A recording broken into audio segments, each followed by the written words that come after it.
السلام علیکم dear viewers, آپ کے فیورٹ انفارمیٹو چینل نیم سینٹر سے میں ہوں پروفیسر شبیر احمد۔ ہمارا آج کا ٹاپک ہے عہد۔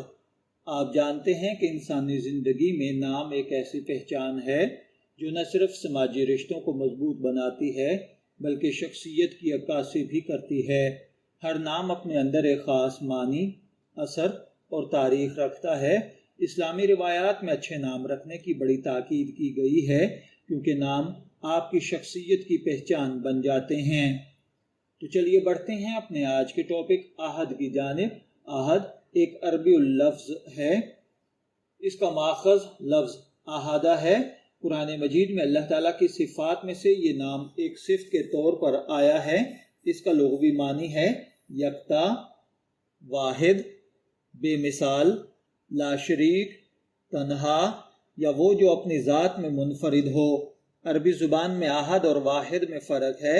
واحد گنتی میں ایک کو کہتے ہیں لیکن عہد اس ہستی کو کہا جاتا ہے جس کی ذات اور صفات میں کوئی دوسرا شریک نہ ہو۔ اسی لیے اللہ تعالیٰ نے اپنی توحید کے بیان میں قل هو اللہ احد فرمایا ہے۔ قرآن مجید کی سورہ اخلاص کی یہ پہلی آیت یہاں اللہ تعالیٰ کی صفت ہے جس کا مطلب ہے کہ وہ اپنی ذات اور صفات میں واحد و یکتا ہے۔ اس کے جیسا کوئی نہیں ہے، وہ کسی کا محتاج نہیں، کوئی اس جیسا نہیں، وہ بالکل یکتا ہے۔ اس صفت کے ذریعے اللہ تعالیٰ نے اپنی توحید اور وحدانیت کو واضح کر دیا ہے۔ احد وہ نام ہے جو اللہ تعالیٰ کی عظمت اور یکتائی کو ظاہر کرتا ہے۔ یہ نام اس بات کی دلیل ہے کہ اللہ تعالیٰ کی ذات لامحدود و لا شریک ہے۔ احد کا ذکر انسان کو شرک سے بچنے اور توحید پر قائم رہنے کی تلقین کرتا ہے۔ اگرچہ عہد اللہ تعالیٰ کی صفات میں سے ہے مگر یہ عام طور پر بطور ذاتی نام بھی رکھا جاتا ہے۔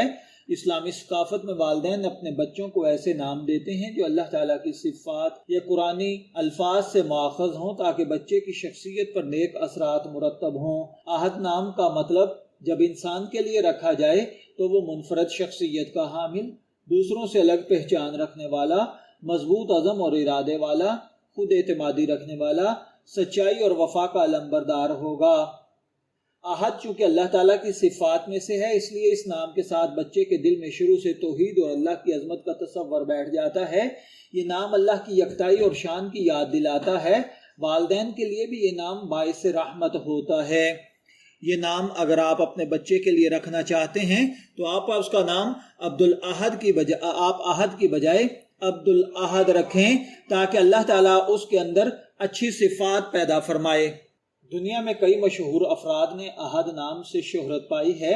اسلامی ممالک میں کئی اسکالرز، صوفیہ اور علماء اس نام کے حامل رہے ہیں۔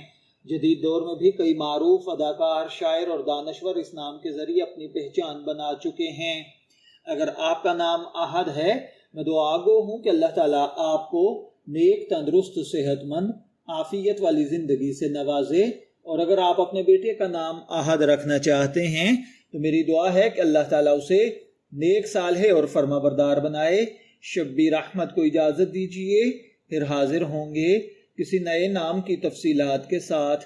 تب تک کے لیے اللہ حافظ۔